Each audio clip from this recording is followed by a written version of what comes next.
All right. Hi, everyone. Good afternoon. And thank you so much for tuning in today.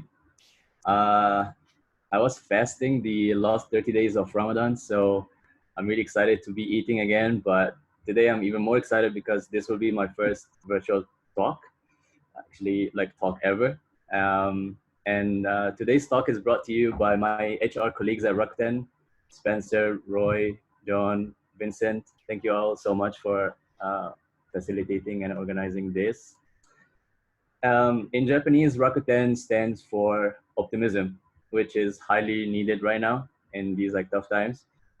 Rakuten is a global innovation company with many services across different industries.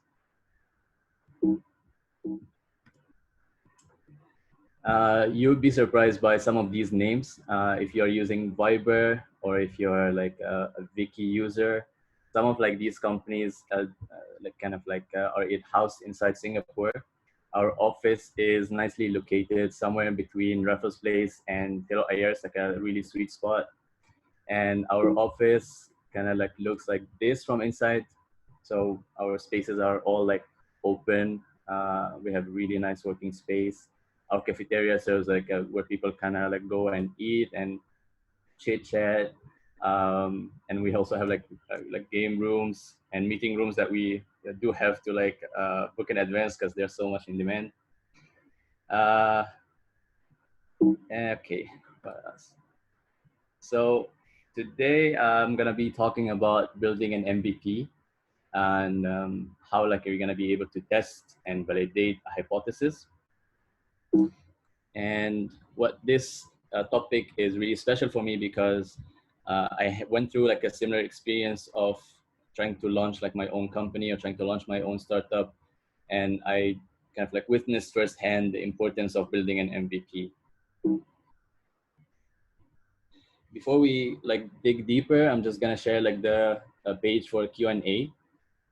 Please like just like take out your phone if you have like a QR like a scanner, and just like scan this QR code, and it should take you to a page on Slido where you can type your questions, and I'll be able to check them halfway, and I'll be able to also respond to them like throughout like the session or at the end.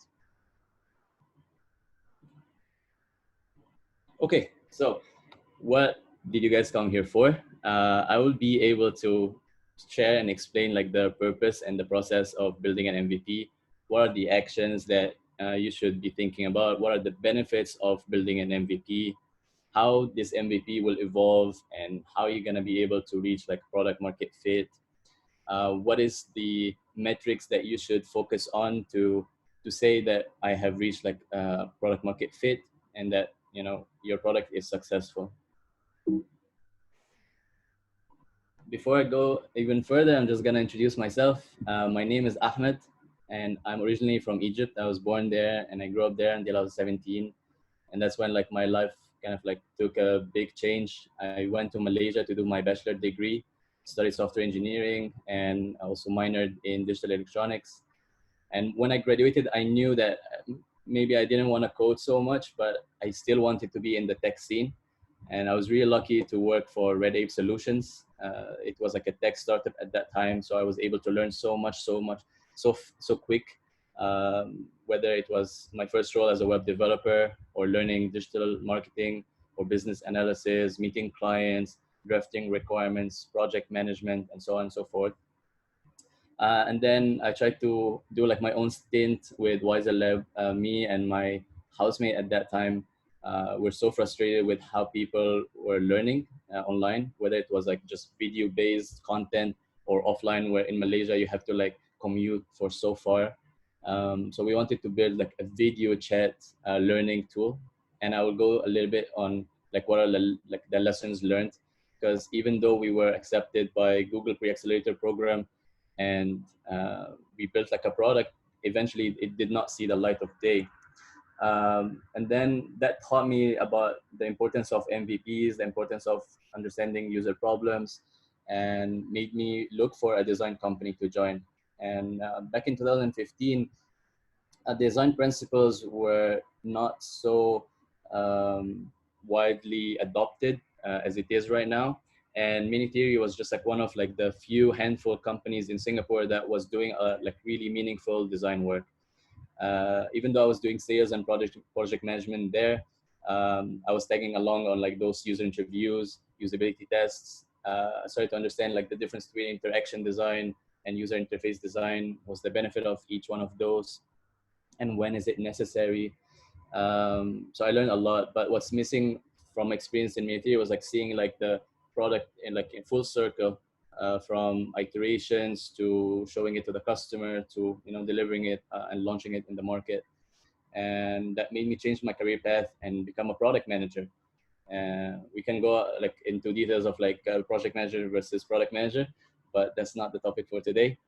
Uh, and in Tech in Asia, I joined them to rebuild the jobs platform. I was able to, do the whole cycle from going back to the drawing board, defining what are like the business metrics that we need to focus on, who are our users. I was lucky to meet a lot of like startup entrepreneurs, hiring managers, job seekers, and we built like a really good product that was focused on the startup scene. And I think like it has a really good success in the market until now.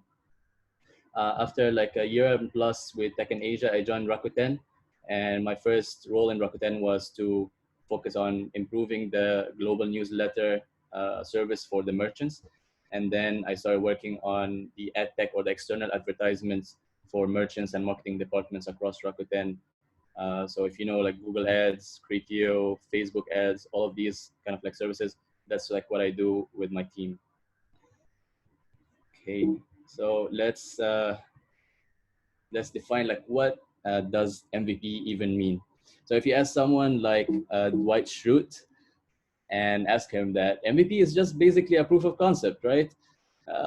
No, it's not. It's not just a proof of concept, because your MVP is the utility, the reliability, the usability, the delight that you bring to the customer, minus all of these things that exist in your competitor.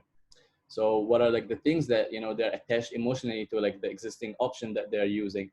All of these things like are kind of like calculated in the mind of a user before they decide to shift from like the competition to use your product.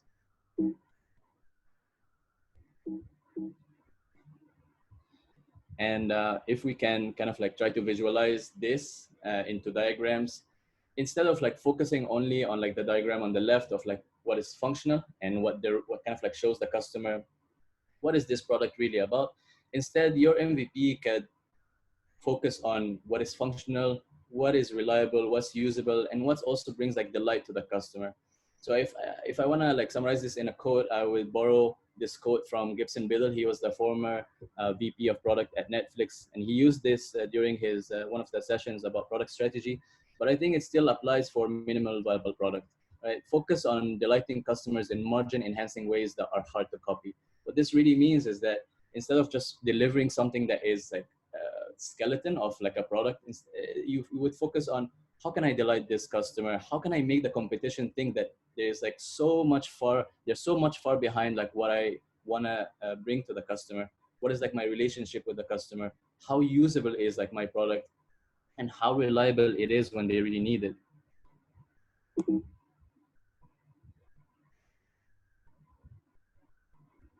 So we talked a little bit about like what is an MVP. Now, what is the purpose? Like, what are the actions that you would do? What are the benefits that would bring from building an MVP? The ultimate goal for building an MVP is to find if you have a product market fit. And we'll go a little bit into like what is a product market fit. But first, your actions like testing your hypothesis with real customers quickly, that would eventually like save you time and money by discovering what works and what doesn't work.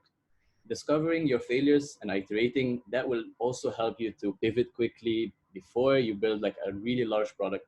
You can iterate quickly in 1 month instead of like waiting 6 months to discover that, oh my god, this feature people don't like it, or oh no, like I spent 6 months of building this thing and then now people like have built something else much better.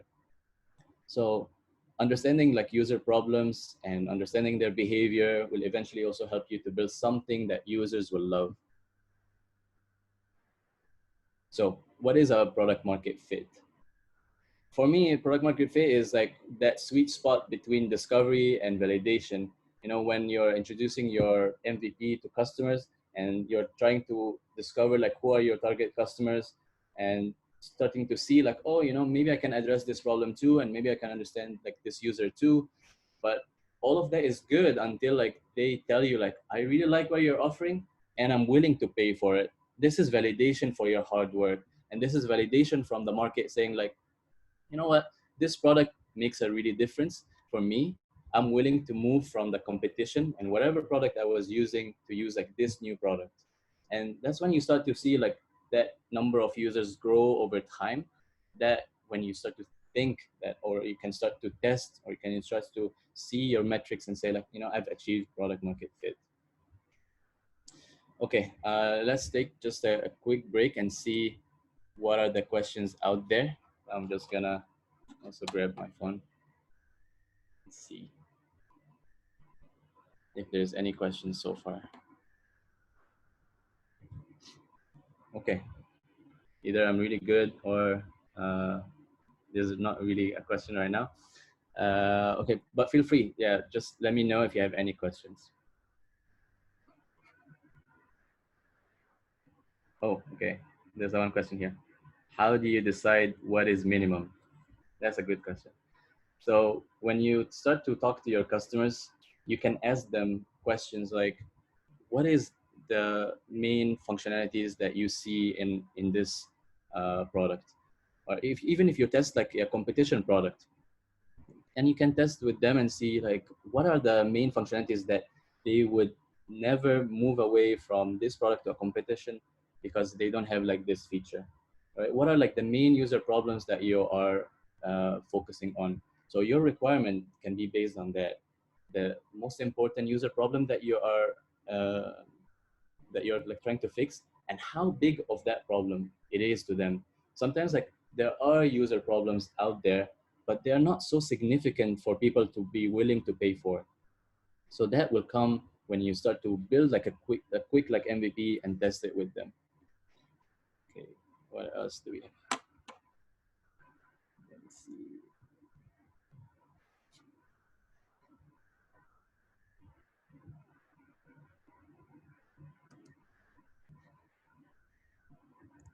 Let's see what other questions are out there. Could you please elaborate on the minimum viable product pyramid that was in your slides? Okay. What is considered a viable product if you're operating in a red ocean industry? Okay. How do you identify and find your target audience? Is there a time frame for coming up with an MVP, say 6 months, 1 year? Okay, I'll start with the last question first. Is there a time frame for coming up with a MVP, say 6 months, 1 year?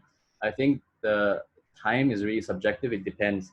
Right? If you're building a rocket, it cannot be as quick as building an app. So it's kind of like relative to what you're building. But what's most important for you to think about is like, it has to be quick. If you're starting to feel like this is taking way too long, you're probably right. It's taking too long. And also relatively to like other competitors, like how long does it take them to launch like new features? How do you identify and find your target audience?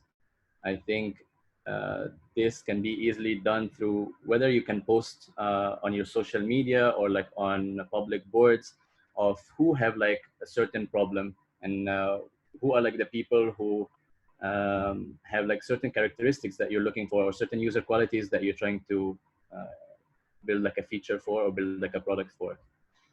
What is considered a viable MVP if you're operating in a red ocean industry?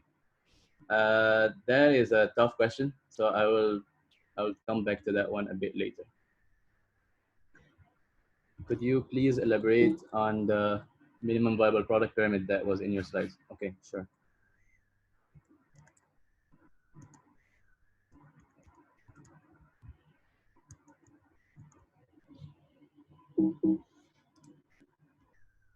Let's go back here.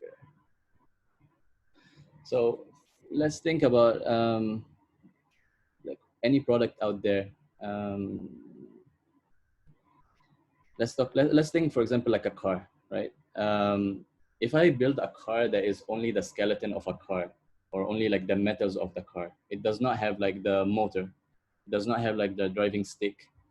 That does not necessarily make it usable. It could be, you know, it looks functional, but it's not usable yet.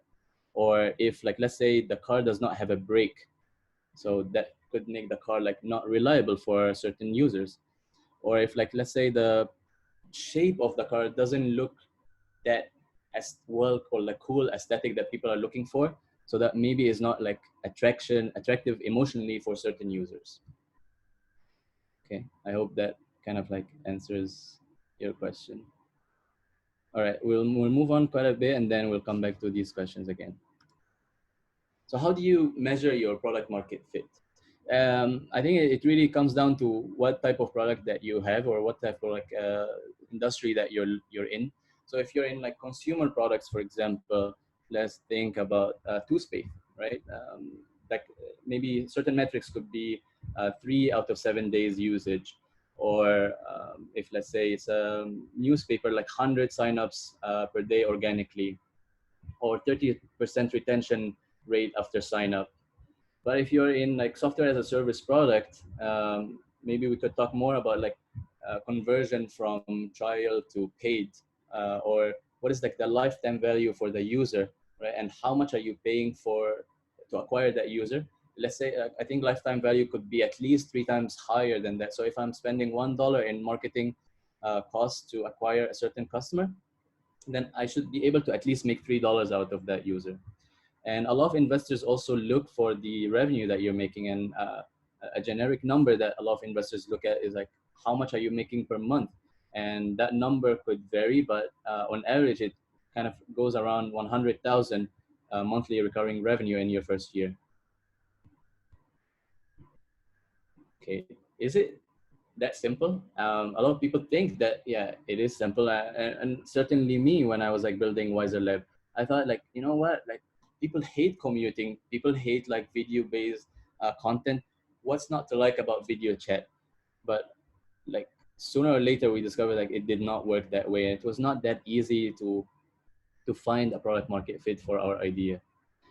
So there's also a lot of myth, like it's not that difficult either. But some of like these myths like that Ben Horowitz like talked about was, number one, like product market fit is always a discrete big bang event, or that number two, it's patently obvious when you have a product market fit. Sometimes like you don't really know, because if you're not tracking the right measures, and if you're not like looking at like the data that is like happening every day, you might not be able to understand what's going on, or like what caused this like spike in usage, or what caused like this spike from conversion from like trial to paid. And once you have like, or once you achieve product market fit, you cannot lose it. There are like so many examples, like look at Yahoo, for example, right? Yahoo had like a really good product market fit for so many years, but where is Yahoo now? Number four, once you have product market fit, you don't have to sweat the competition. Again, like Yahoo is also a great example, but there are like other examples out there who people who don't keep up with the user problems, because once you launch, your target audience increase and their user problems also increase. So if you're not able to keep up with their user problems, and you're not able to address them properly, uh, like rest assured there will be competitors out there who will come and beat you to the market, and they will take like your users away. So what is a good example? We mentioned some bad examples. Let's talk maybe about like for a good example of an MVP.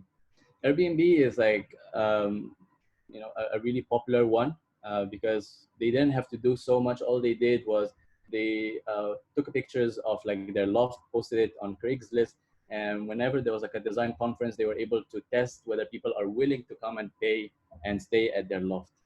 uh, my like most favorite example of a good MVP is Zappos. The founder didn't have to do anything at all except just to go down to like the shoe store, take pictures of like some of like the famous shoes, post them online, and whenever he had orders, that was the only time that he would go down, buy these shoes, and then send them. And what about homegrown examples like Carousel? The three founders were able to build like this product, or like this first iteration of just selling whatever items that you have to, to the public or to other people who might need it.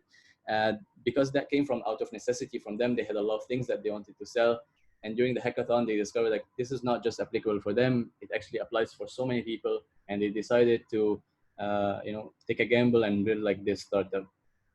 What about Dropbox? Dropbox is probably one of the simple MVPs out there. All they had to do was to imagine what are the features that they have in mind, make a video about it, post it online, and see how many people are willing to sign up for it. Only when they discovered like they had over 70,000 of people who left their emails like interest to sign up, then they kind of like went ahead and built like the product. And they still had like this number of emails, so they could easily like contact them. Okay, and if we were like offline, I would do this exercise in group, but since we're doing virtually, I'll have to ask each one of you to do it on their own, whether it's now or like later.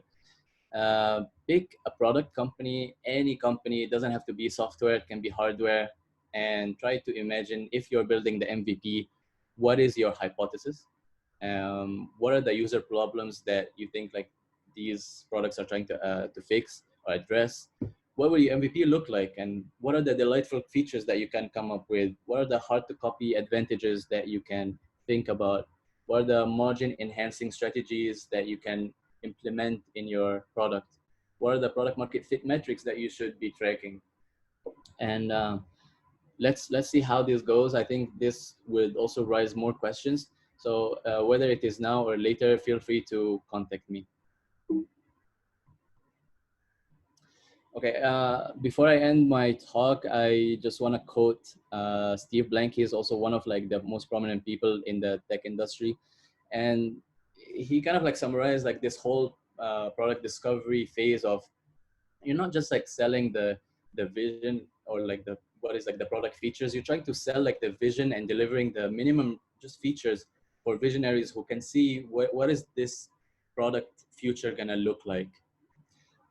And with that, I will end like my talk, and I just want to say thank you again.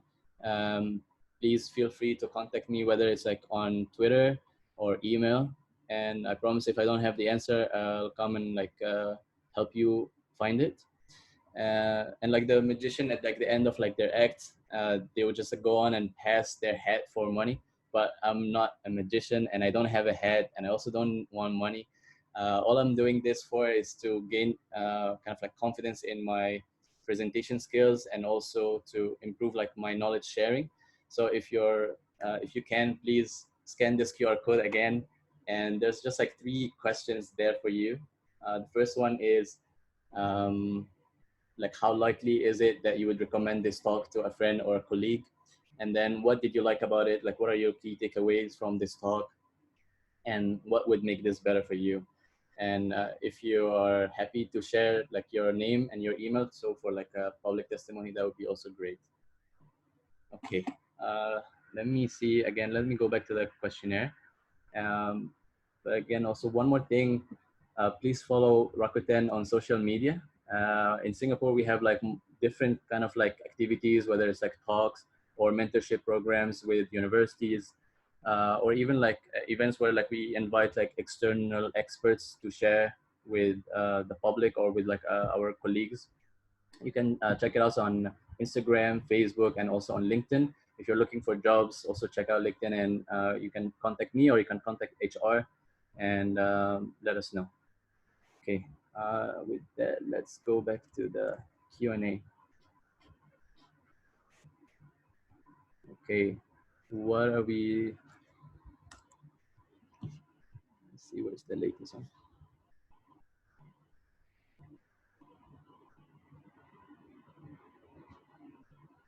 How do you get data? How do you get data to determine product market fit, primary or secondary? How much is too much to pay for such data, if at all? Okay. Yeah, so I didn't understand that question. What kind of companies would benefit most from building an MVP and validating their hypothesis? I think any company can benefit from building an MVP. When you're large, it's hard for you to be quick and nimble. and fast to address like market changes. So startups have like an advantage in that. But I think like a lot of like big startup, not big startups, but a lot of like big tech companies are able to do just that. If you look at, for example, Zoom, when they had those security issues, they were how fast they were able to address them. Even though it took them like 1 week or 2 weeks, it really did like leave a big mark on their market share and like the stock price. So you can see how big of an impact that could be for companies. So I think any kind of companies should be able to adopt like this mentality of building an MVP. Is there a time frame for coming up with this one we answered before. Uh, what's the difference between MVP and a prototype? Great question. So an MVP is kind of like the end goal. A prototype is what you use to test your hypothesis or you test your MVP, because a prototype does not have to be like or it's hard to be like the end-to-end flow for a user. So what you're trying to do with a prototype is to test certain flows, test the interaction, or test also like the user behavior, or test like the user interface, like how can people understand this flow? Can people understand, the aha moment, like what is this product supposed to help me with? Um, what else? Let me share. I think I'll share my screen on the questions itself so that people can see.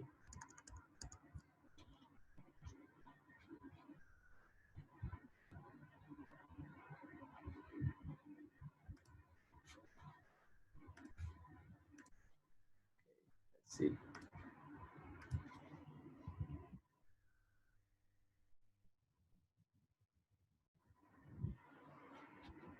Okay. Yeah, I got it. How can you test a concept through prototyping, or is it always recommended to test with MVP? Again, like they're kind of like the same thing, but not really exactly the same. So your MVP is the strategy, the features, the flow, what are like the uh, like ideas that you want to test with. Prototype is just one part of that, and the simplest way to test a prototype is just like a clickable prototype on InVision, for example. um, you can just like upload a bunch of like screens and connect them by like the tool itself. When the user clicks on this, it goes to like this flow. That way, you don't have to spend so much time on coding it. But also I've experienced like doing prototype testing with just paper, just draw on paper what the flow would look like, and then ask them like, okay, a certain flow, see where their eyes look at, like what would they want to be clicking on, and if they click on certain button, then you would have like the paper like drawing for that flow, and show it to them and see like their feedback. Would you recommend to go straight to MVP or to do some user research first? What if the environment doesn't allow for user research? That's also a really good question. So I think the most important thing about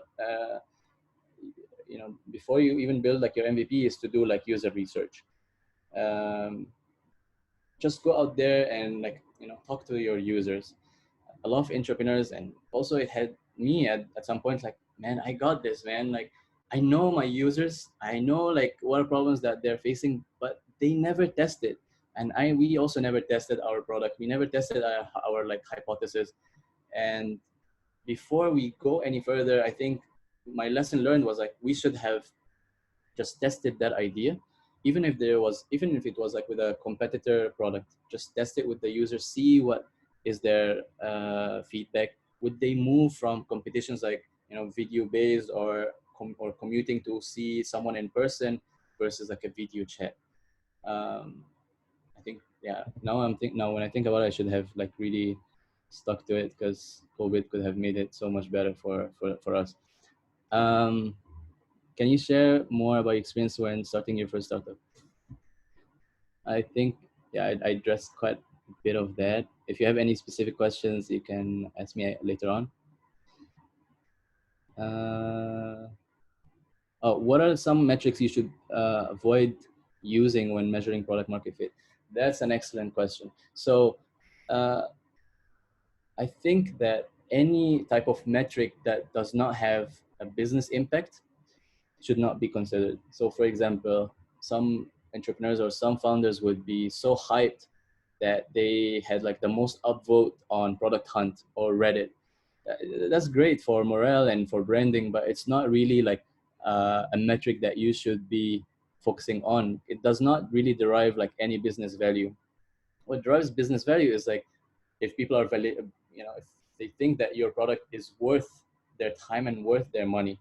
That's like the biggest validation. So focus on things that can show you that users are converting. Users, when they see an advertisement, for example, for your product, they're willing to click on an ad, they're willing to convert or like pay directly, and things like that.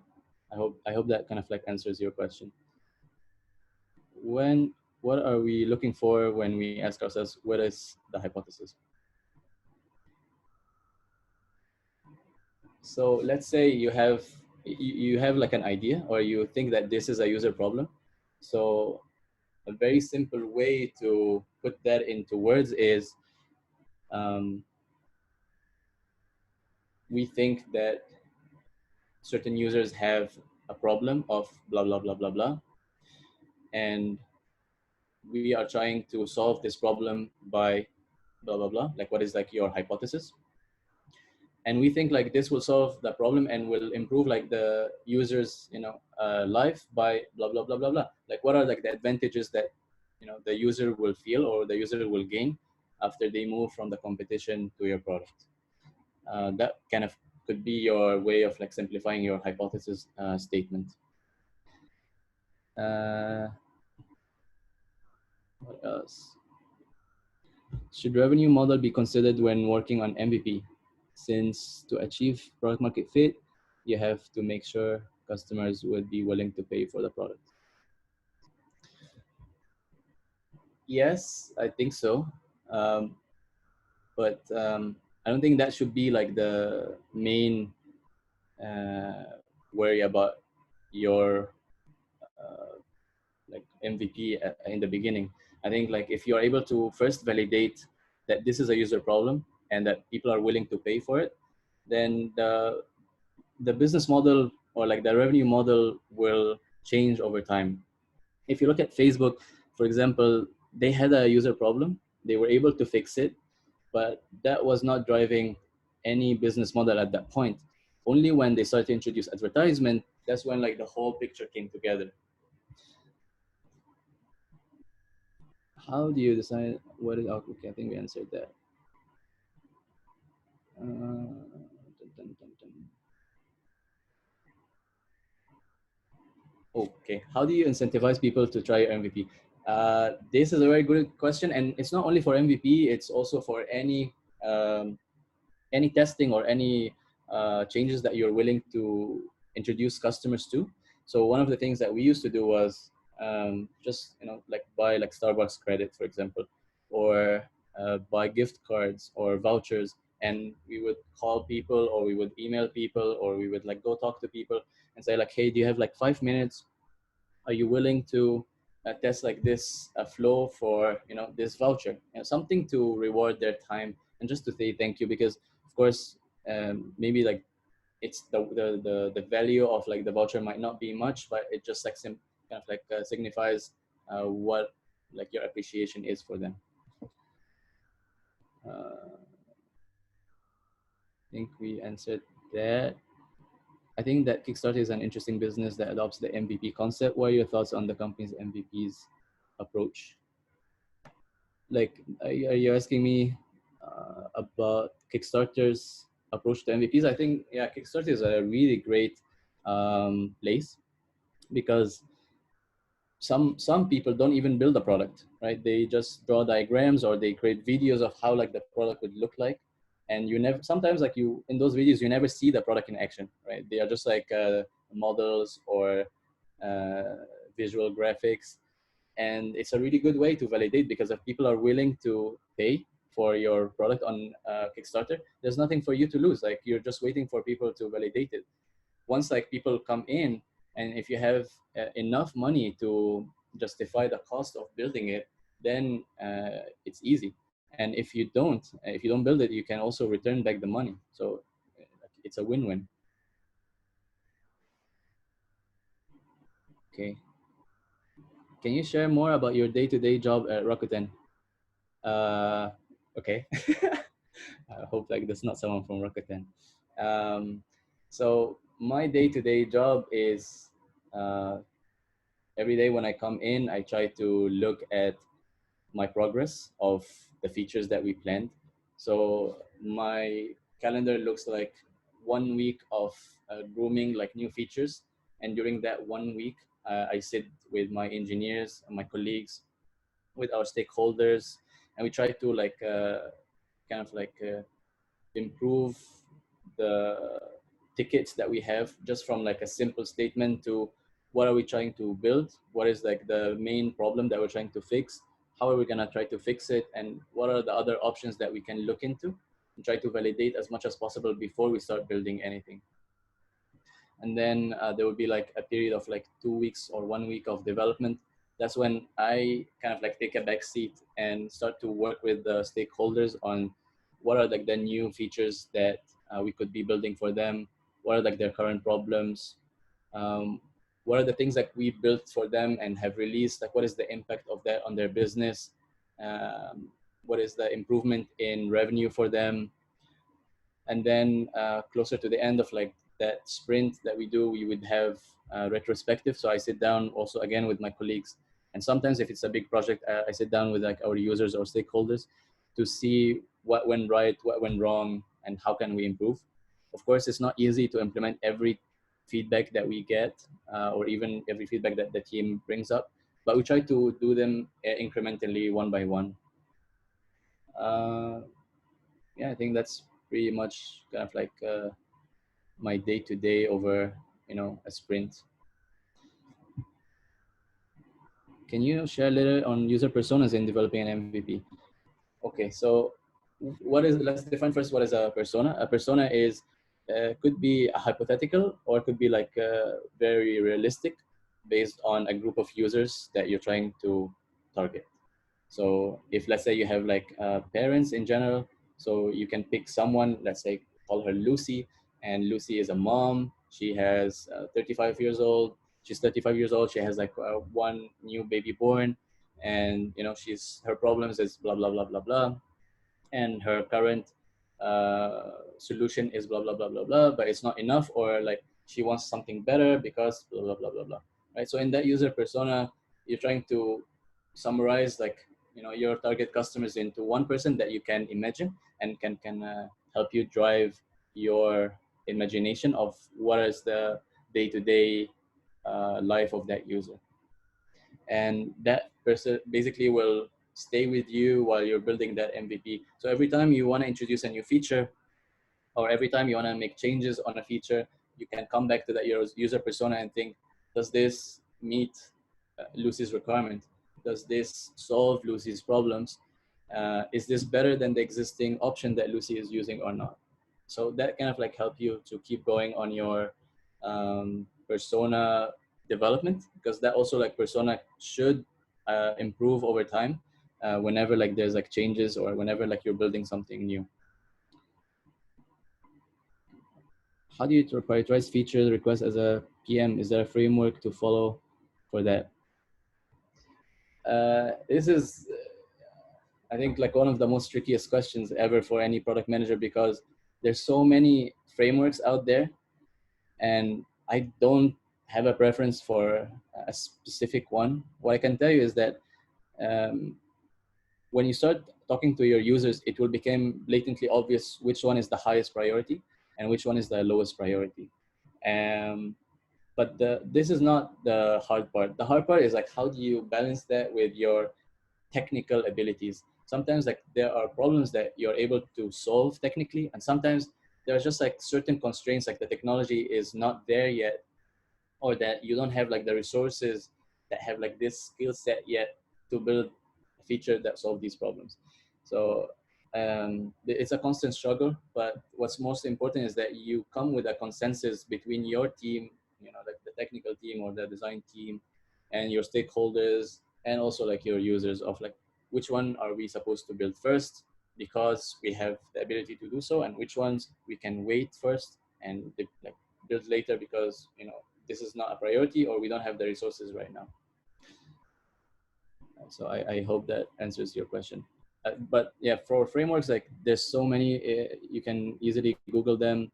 There's like ones that focus on priorities. There are ones that focus on business. There are ones that focus on user, like delighting users. And there should be like a mix of all of that. I don't think just like one is enough. How does like the concept of MVP fit in the concept of user experience design research? It's very embedded into user experience design or research. User experience design is not only a design. There are there are roles out there like in Facebook or in Google or in Silicon Valley where this practice has been brewed for so many years that a designer doesn't have to do usability testing because there is a specific person who can do that and they're really good at it. And the other person who do usability testing, they're not also good at design. Like they don't know how to sketch, but they are really good at asking the right questions, and they're really good at reading users' emotions and trying to, let them think out loud when they're using a product. Also, like there are like user researchers who are really focused on not only desktop research but also like field research. Like they will go out there, talk to users, find like what are the competitors like, try to understand the competition, try to find the good things that people like about the competition, and create like this user research documentation that helps the interaction designer or helps the product manager to think about the features that they should be prioritizing. um, how do you think is the great what do you think is the greatest challenge you face as a PM? My greatest challenge is convincing my team to build the features that the users want, and sometimes also convincing like the users that the features that they say sometimes is not what they really want. And it really depends. But I started to realize that, especially in different contexts, like when you work in an American company, kind of like style versus like Asian, or even like specifically in Rakuten, like Japanese, what are like the different user mindset? So, for example, if Europeans, like they like clean, white, kind of like website designs, maybe it doesn't really necessarily mean that users in Japan will also like the same thing. Like users in Japan, they like to see pop-ups, they like to see these coupons on the right, the extra lengthy description of products. They really want to know the details of like the product before they buy it. So yeah, these are like challenges that I go through of understanding the different context between different types of users, whether they are the end user or whether like the stakeholder who kind of has like an interest in what are the features that we're building from business perspective, for example. What framework do you follow at Rakuten? What are the pros and cons? We follow like every team. I think they have like their own, but from our team, we follow like the sprint methodology. We try to iterate quickly. We try to change even like with the sprint duration, whether it was like 2 weeks or 3 weeks. We try to think of like how we can improve our grooming. We do like workshops, for example, with our stakeholders to think about features instead of just following like whatever the business team wants. Yeah, I can. If you can ask me, if maybe you can ping me again on Twitter or something, I'll try to find more stuff that can come to my mind. How do you make your product stand out amongst a sea of other amazing products in the market already? That's also a very tough question. So I think like what really makes or breaks like a product is how can you relate to your target customer, because every product have a specific set of target customers that they focus on, and then there's like a complementary set of target users as well, but there's definitely one that is making your business. So focus on these ones, whether they like users, whether like these users like better design, or whether like these users like practical features. So that kind of like comes into play of like how can you differentiate yourself from that sea of amazing products out there. Great talk. How mature is the product team organization within Rakuten, and is the team growing?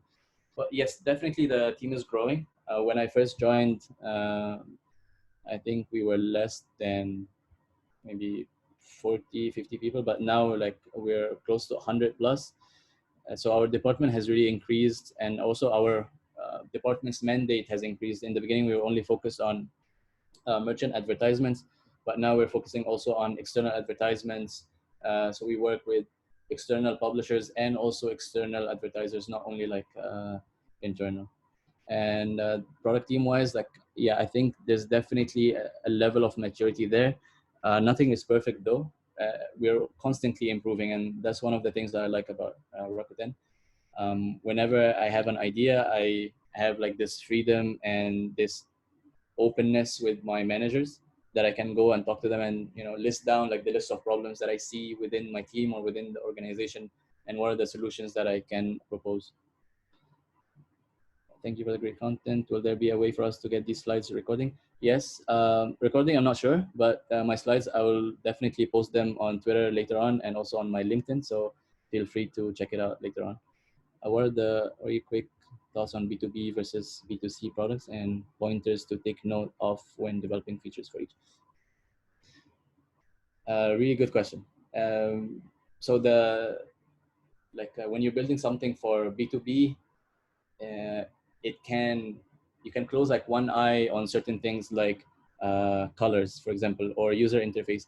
When I was in Tech in Asia, I had like this idea of improving the way that we do recruitment. So I built like my team and I built this internal tool, and it was just black and white. There was no colors whatsoever. I remember like there was only maybe like just one more color, which was like red, but it was enough for them to use because they didn't need something so fancy. So when you're building something from B2B, they can close one eye on certain things as long as it achieves what they need and it drives like the business value. But for customer, what really is important is understanding the user problems that they're facing and making them reach from the moment that they sign up to the moment that they get the value of your product as quick as possible. So that's why like a lot of organizations started to introduce the role of growth product manager, which is, the product manager will build like all of these features, but then the growth product manager will try to minimize like those steps from the moment people sign up to the moment people get value, and grow like also like the number of like users. How do you decide on sample size for research? When do you decide to use qualitative or quantitative data? Also very good question. So usability testing wise, for example, I think it's enough to test with 4 to 6 users, because below that, you might not get enough insights. And after 6 users, your insights tend to be repetitive and you get like lost into like the insights that you get. So you want to make it just between like a nice number between 3 to 5 or 4 to 6, and look at like the common feedback that you receive. There will always be like, extra feedback from one or like two of the users, but whatever is in common between those 4 to 6, then that means like, these are like valid points to look at. And when do you decide to use qualitative versus quantitative data? Perfect question. And I had also like a struggle of that when I was in Tech in Asia, because we would have data and we would also have access to users, and sometimes like whatever data that we had was not really supported by what we see in the users. So just for example, let's say you're building a product and you think that 100 users is a great number for your product, but when you look down at the data, these 100 people are not actually your target users in terms of demographics. Maybe like the age wise, they are not the target customers that you had in mind, or the level of their income, or like how much they're spending on your product. So just because like you're checking how many people signed up does not necessarily mean that what are like the quality of this number. So I think like instead of just focusing on tracking measures, you should also be validating like these numbers with the real actions or like the real outcomes that are happening. And with that, I think I will stop sharing, and just want to give like also a quick shout out again to Rakuten. HR team. Thank you so much for organizing this talk. And also thank you for everyone for tuning in on a public holiday. I hope that you guys had like a really nice weekend. Make sure that you follow us on Instagram, Facebook, and LinkedIn. And also please make sure that if you have time to give me your feedback, that would be really helpful for me to improve. Thank you so much. And with that, I think I can stop sharing. Roy, would you like to say anything at the end?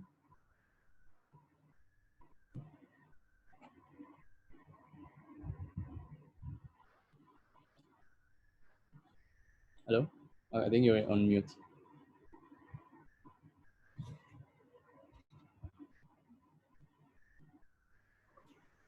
Yeah, so thank you Roy, so much for joining us today for this MVP talk conducted by Ahmed.